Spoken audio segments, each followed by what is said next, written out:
Well then, if you thought the worst thing about interplanetary travel was the lack of oxygen, you clearly haven't had a Martian seagull relieve itself on your helmet. And yet, here you are, with cosmic bird poo on your visor and a dream in your heart. You want to fly. You want to glide through atmospheres, graze the stars, hail mysterious space stations, and ideally, not end up looking like burnt toast in a pressurized suit. Welcome to episode 2, How to Fly a Spaceship Without Dying, Exploding, or Crashing into a Building. Most of the time. You're standing in front of your ship, an Aurora. It looks like a kebab skewer, mated with a vending machine, and then discovered propulsion. Press F to open the door.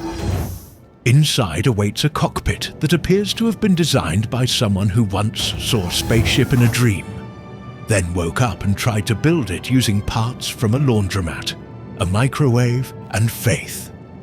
Turn to the seat. Press F again to sit down. The backrest is rigid, like your chances of survival. Next step, power.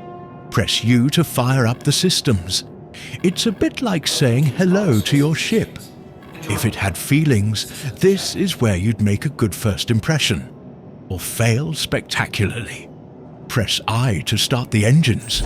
Things just got real, and loud, very loud. Ignore the sound that resembles a Hoover being murdered in a tin can. That's normal, probably. Press F4 to switch to third-person view. Now you can admire your ship from the outside.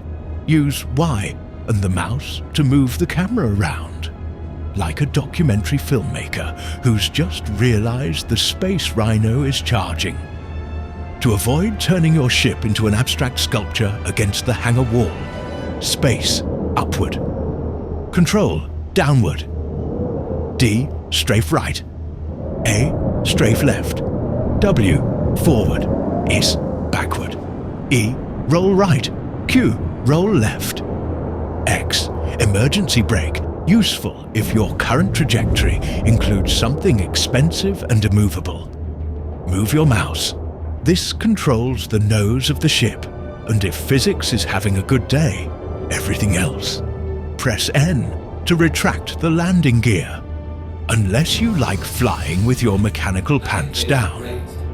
Press F4 again to return to the cockpit. You want to leave, like a bird, a majestic soot-covered space bird. Try left Alt plus N first. This sends a polite little digital knock to the landing zone. If nothing happens, don't panic. Either the system's busy, or your ship is being ghosted. Plan B. Look at one of your ship's panels.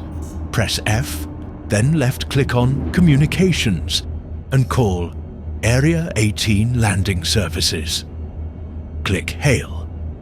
Plan C for when all else fails and you've accepted your new life as a radio technician.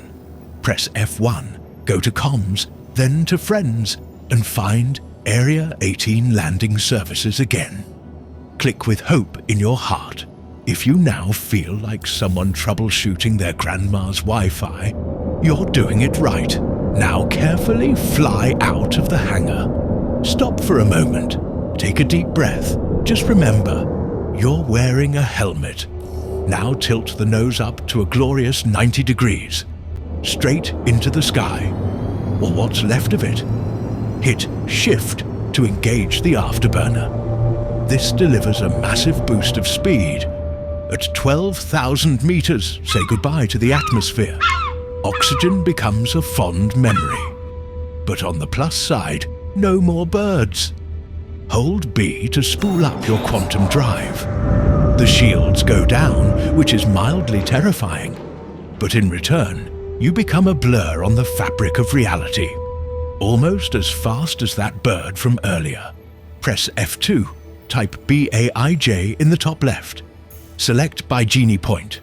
Click Set Route. A route will be calculated, slowly, reluctantly, sometimes even correctly. Close the map with F2.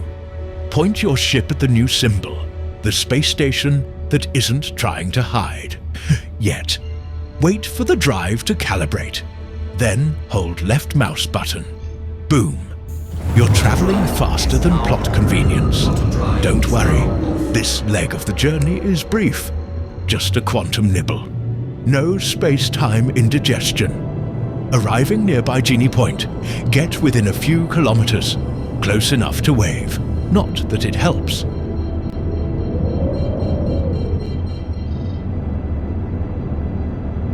Press left Alt plus N to request landing. Again. If you see hangar request completed, rejoice, almost there. Fly gently toward the marker. If you see nothing, press L for lights. If you still see nothing, you're not alone. Many experienced pilots have navigated by sheer stubbornness. Press N to deploy the landing gear, because belly flopping a spaceship is frowned upon.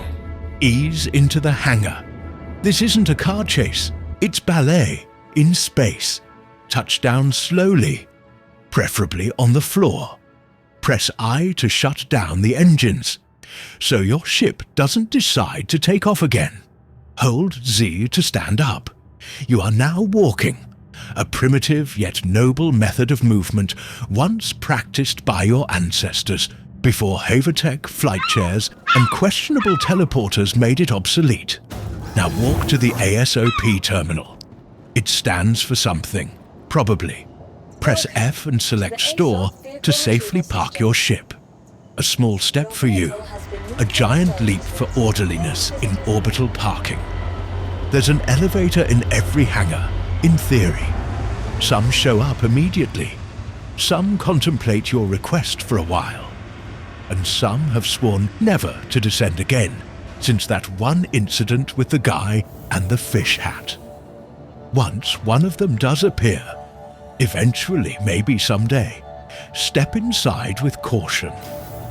These lifts have personality, some of it passive-aggressive. If you make it to the lobby, congratulations, you survived. And that was just the outbound trip. And best of all, no one, absolutely no one, pooped on your helmet